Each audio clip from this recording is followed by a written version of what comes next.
eto na naman kami. Papasok na naman. Mainit, hindi ka pala kaalis ng bahay. Basang-basa ka na ng pawis. Yun, may sakay. Naku, makapiright. O siya, sige, patuloy tayo. Pati, hello! Hello! Kinukunan ko ng kinukunan ko ng mga materialis para sa bahay. Tawag dito, nagbababa ng kanilang mga in-order na siguro produkto para ibenta rin. So, eto, dito tayo, magkakaroon tayo. Ito, ang daan papunta sa trabaho.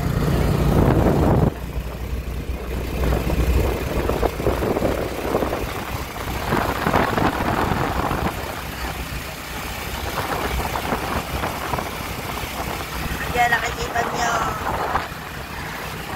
Diba? So, ganito lang ang buhay ko araw-araw. Bahay, trabaho, biyahe.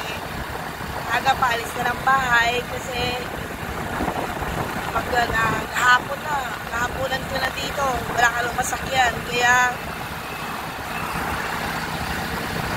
alas 3 pa lang, nakaalis na ako sa bahay. Kahit mainit, tsaga. Isa naman wala tayong ilalaga. Wala tayong kumahugutin sa pitaka. Diba? Ganun lang ang buhay ngayon. Wala kang trabaho, wala kang makakain. Kaya, eto, mahangin naman sa tricycle eh. Ito yung mga view ng dinadaanan.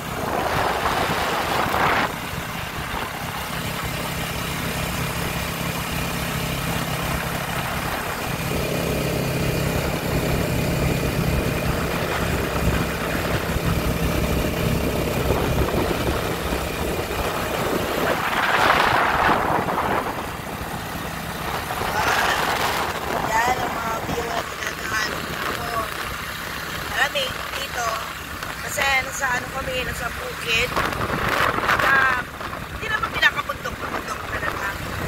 Parang bukid lang kasi halos ang paligid yung palayan sa katubuhan. So, gano'n ang lugar na kaya malamig, maraming kahoy. Hindi mainit. Pagka yun talagang init na init nung nakaraang mga linggo, nakaraang buwan, dito hindi masyado. Kasi maraming puno ng kahoy. Ito yung guwapo kong tricycle driver. Baka kilala niyo yan. Baka kilala niyo. Baka mag-anak niyo yan. PM na. Message lang kayo sa akin. Marami naman sila dito mga kasama na. Kaya hindi mahirap din mag-abang. Kaso lang, bago ka makasakay, basang-basa ka na ng pawis. Pagka nakasakay ka na naman ng tricycle, okay na. Ang problema, natutuyo yung pawis sa katawan mo. Na puro tissue yan, nakapalag yun sa loob ng ito, may tissue na ako nakakapit. Kasi, kung walang tissue, ang pawis mo, talagang kaya-kapat naman. Pero okay na. Nandito na ngayon sa nasakay na ng tricycle. So, okay na, wala lang.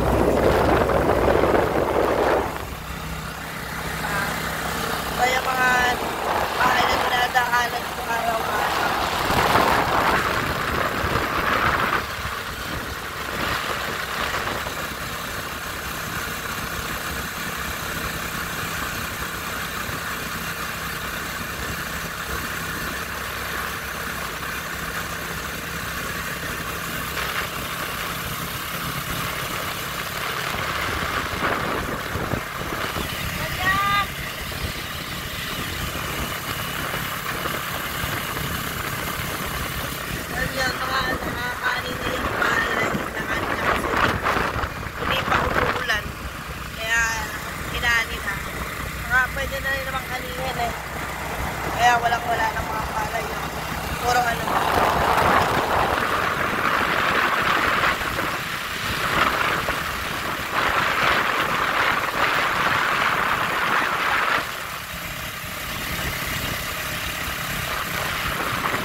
yung view na madadaanan mo. Galing sa amin, pauwi sa amin. Yan ang madadaanan nyo. Kaya, mahangin, malamig, ganda. Pero masaya na yung mga tanim at nakayot na mo. Na kumulan kasi nung nakaraan, hindi ko nakuha ng video. Kasi, at natuka ko, galing sa trabaho, tanghali na ako nakagaling ng trabaho. Kaya hindi ko nakuhaan. Pag